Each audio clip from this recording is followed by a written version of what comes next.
Vamos responder as questões aí da apostila, né? Página 50 é questão número 1, tá? Essa questão 1, ela está relacionada com a biofísica da membrana, né? Com a membrana plasmática, relacionada aos mecanismos de transporte. Tá? Relembrem, mecanismos de transporte são 3, passivo, ativo e em bloco, né? Passivo não gasta energia, ativo gasta, em bloco também não gasta energia. Só que transporte passivo em bloco, né? Por exemplo, quando eu falo passivo, e em bloco não gasta energia. Só que um envolve moléculas pequenas e outro envolve moléculas grandes. Micromoléculas para transporte passivo, macromoléculas para transporte em bloco. Tá? Então ele mostra, né?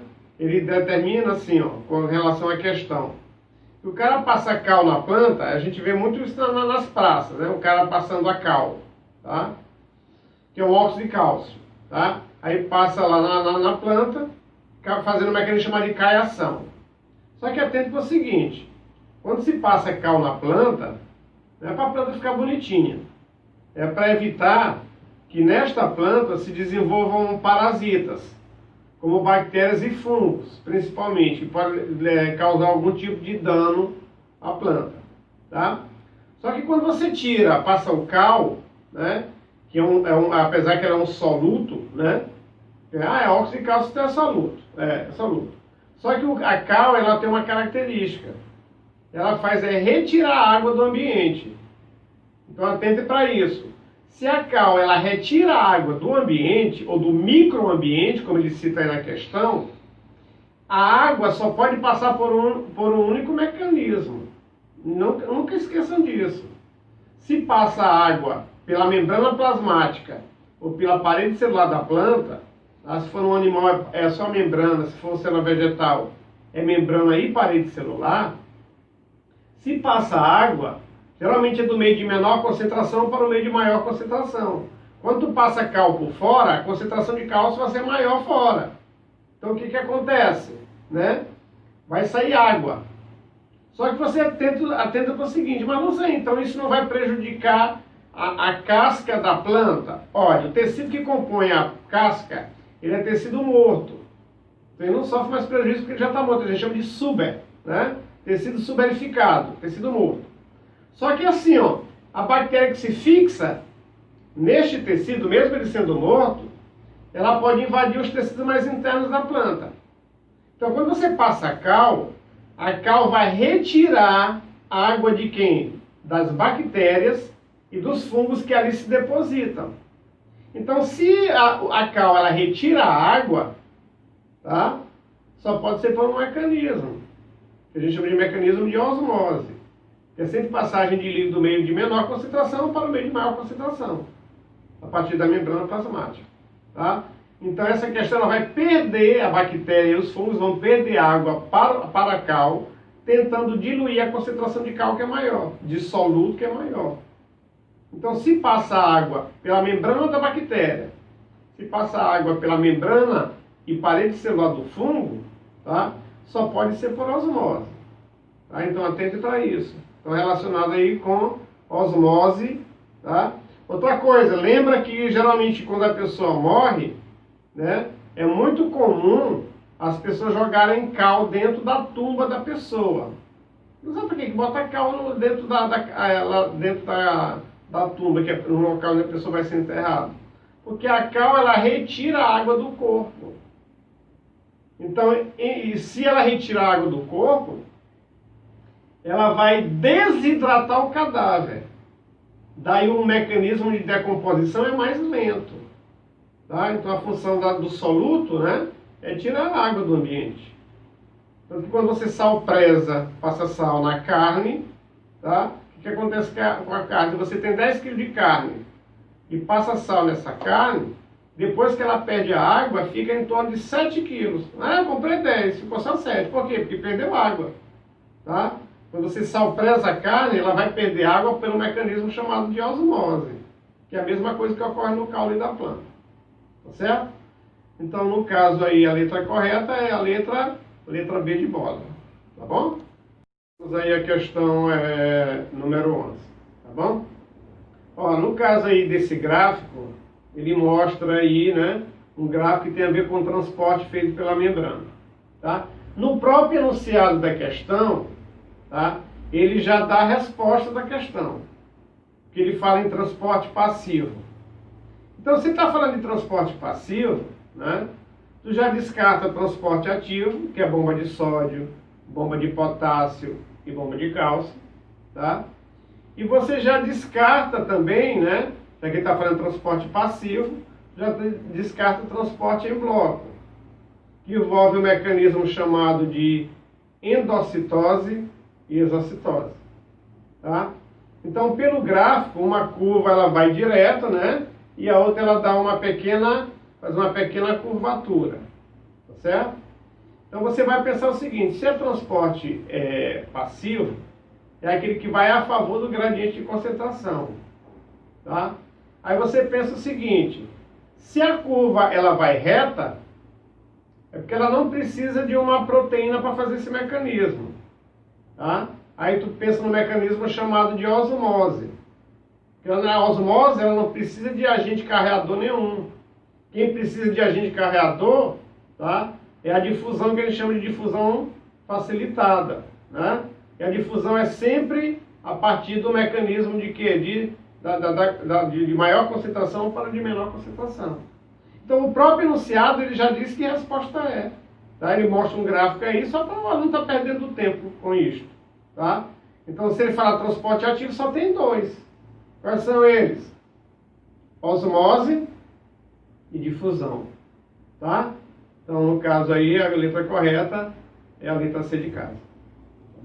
Ó, então vamos aí à questão 21ª, né, 21. Ela tem a ver, né, com diferenciação celular e expressão genética da célula e do tecido. A gente tem que atentar para uma coisa, olha. O código genético do corpo humano, tá, ele é um só. Por exemplo, eu tenho o meu próprio código genético e você tem o seu próprio código genético. Nós somos da mesma espécie, tá? Nós temos 46 cromossomos em cada célula do corpo. Só que a gente tem que atentar para o seguinte: se o meu material genético, né, ele é igual para todas as células, quer dizer, desde um neurônio, uma célula hepática, um osteócito, um condrócito, um hepatócito tem o mesmo material genético, por que as células são tão diferentes uma da outra? Porque se você comparar a célula da pele com o neurônio, tá, anatomicamente elas são totalmente diferentes, mas o conteúdo genético delas são iguais. Tá? Então atente para isso. A mesma coisa, você comparar a célula muscular com uma célula óssea, elas são totalmente diferentes. Mas o conteúdo genético que tem na célula muscular e na célula óssea é o mesmo. Tá? Porque a gente sabe que durante, né, a embriogênese, né, a gente quando ocorre a fecundação é um zigoto só. Esse zigoto vai entrar em processo de clivagem, de mitose, aí passa pela mórula, pela blástula, pela gástula, pela organogênese ou neurulação, tá? Até formar todos os tecidos do corpo e todos os sistemas que esse tecido compõe, tá? Só que o conteúdo genético ele é um só. Por que a célula da pele é tão diferente do neurônio? Porque os genes que estão ativos para ser célula da pele são diferentes dos genes que são ativos para ser célula muscular. Então isso que a gente chama de expressão gênica. Tá? Então cada célula, né, ela vai ativar pela necessidade do organismo de ativar partes diferentes da molécula do DNA. Que a gente tem DNA ativo, que a gente chama de DNA funcional, e a gente tem DNA inativo, que se chama vulgarmente de DNA lixo. Apesar que esse termo DNA lixo já está caindo em desuso. Por que lixo? Porque só está inativo, mas ele pode ativar. Tá? Isso se chama de DNA não funcional, de DNA lixo. Tá? Então atente para isso. O código genético é um só. Então o que diferencia que uma célula da pele seja tão diferente de uma célula óssea que é tão diferente de um neurônio? É a expressão gênica de cada célula. Então os genes que estão ativos para neurônio, eles são diferentes dos genes que estão ativos para a célula da pele. Que são genes diferentes que estão ativos para a célula muscular. Que são diferentes da célula intestinal. Tá? Mas o conteúdo genético ele é um só. Quer dizer, o cara pode pensar assim, a célula da pele tem DNA diferente da célula muscular. Não, o DNA é o mesmo. Só que os genes que estão ativos para a célula da pele é um, e os genes que estão ativos para a célula muscular é outro. Então, os genes que estão ativos para a célula da pele expressam características de célula de pele. Tá? E os genes que estão ativos para a célula muscular expressam a característica para a célula muscular. Tanto que a nível de DNA, a gente tem que atentar para isso, tá? A gente sabe que existem células-tronco. E as células-tronco são células embrionárias.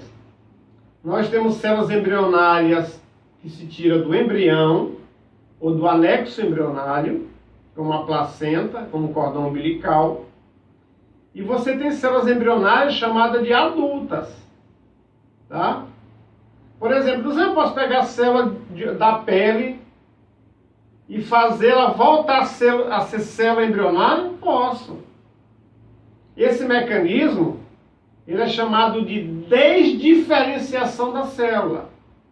Então eu posso pegar uma célula, né, adulta e fazer com que ela volte a ser uma célula embrionária. Por um mecanismo chamado de desdiferenciação celular. Tá?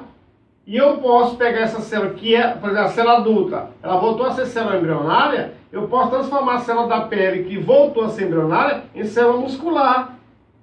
Eu diferencio ela em célula muscular. Aí a gente chama essa de células-tronco.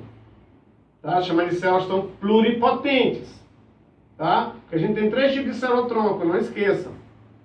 Células-tronco totipotente, que forma todas as células do corpo, inclusive anexo. Tem célula pluripotente, que forma todas as células do corpo, menos anexo. E tu tem células chamadas de oligopotentes, que forma só uma linhagem de célula, e não todas. Por exemplo, se uma célula só forma uma linhagem, eu chamo essa célula de oligopotente. Por exemplo, linhagem sanguínea só forma célula sanguínea. Linhagem óssea só forma célula óssea. Aí eu chamo essa célula de quê? De células oligopotentes. Tá certo? Então atente para isso. Tá? Então eu posso pegar uma célula adulta e fazer um mecanismo chamado de desdiferenciação celular, fazendo com que ela volte a ser célula embrionária. Tá? Mas o patrimônio genético ele é o mesmo. Isso é para qualquer tipo de célula. Então a expressão gênica, né, é a ativação de DNA. Se você ativa um genes, você faz ele se expressar. Se você inativa os genes, ele não se manifesta, quer dizer que ele não se expressa. Tá certo? É aquela questão, né, de genes dominantes e genes recessivos. A gente aprende isso lá na genética. Tá? Então atenta para isso. Ok? Então a letra correta aí é a letra D de dado. Tá bom? Vamos aí à questão número 22. Né? Essa questão 22, ela está relacionada com as organelas do metabolismo energético. Quando a gente fala organela do metabolismo energético, pensa em duas. Mitocôndrias e plastos. Tá? Mitocôndria tu encontra em todas as células, com exceção de células procarióticas. Tá? E plasto você só relaciona com célula vegetal, de algas e de plantas. Tá? Cianobactérias não tem. Tá bom? Então atente para isso. Só que a teoria, né, que quando a gente estuda mitocôndrias e plastos, tem uma teoria que ela é bastante aceita pela comunidade científica, que é chamada de teoria endossimbiótica. O que quer dizer isso? Que essa teoria, ela propõe que as mitocôndrias, elas são bactérias. Tá? E os plásticos são cianobactérias, que pertencem a um grupo taxonômico maior chamado de eubactérias, tá? Então as eubactérias, tem um monte delas, as autotróficas, as heterotróficas, né? As cianobactérias, tá? Aí tu tem ainda mitocôndrias e tem plásticos pertencentes a esse grupo maior. Só que a teoria endossimbiótica, ela diz o seguinte, tá? Que algumas bactérias invadiram o citoplasma de células mais evoluídas. Que células evoluídas são essas? Células eucarióticas. Procarioto invadiu eucarioto para fazer uma troca de favor ou uma troca de benefícios. Daí caracterizando um tipo de mutualismo, que é conhecido como teoria endossimbiótica, tá? Só que atente para uma coisa. Suzana, como é que eu posso afirmar que a mitocôndria não é uma organela? Como é que eu posso afirmar que o plástico não é uma organela e sim uma bactéria? Aí você tem que atentar para algumas estruturas, tá? E que isso pode gerar uma certa confusão. Por exemplo, tanto as mitocôndrias quanto os plásticos, ele tem duas membranas, uma externa e uma interna, que sofrem invaginações, tá? Nas mitocôndrias formam o que a gente chama de crista mitocondrial, e nos plásticos formam o que a gente chama de lamelas, tá? Então são características semelhantes entre mitocôndrias e plásticos. Uma outra característica, né? Ah, Luzana, eu vi lá a mitocôndria, ela tem ribossomo próprio, tem. E o plástico também tem ribossomo próprio, também tem. Só que o ribossomo tem a ver com síntese de proteína. E síntese de proteína tem a ver com RNA.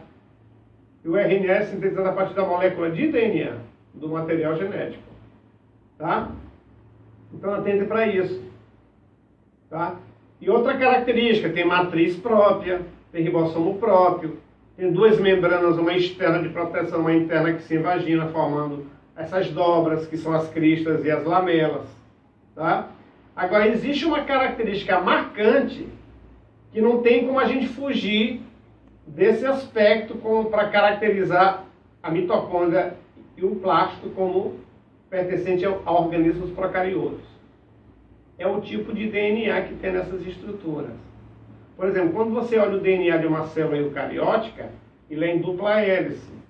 São duas fitas, né, com uma estrutura chamada de estrutura secundária, tá? Que tem formato de alfa-hélice ou de dupla hélice, tá? Que é aspecto helicoidal.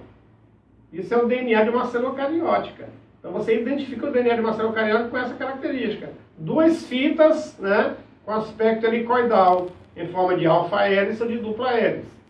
Tá? Quando você analisa o DNA de uma bactéria, e de uma cianobactéria, ele é constituído por uma fita só.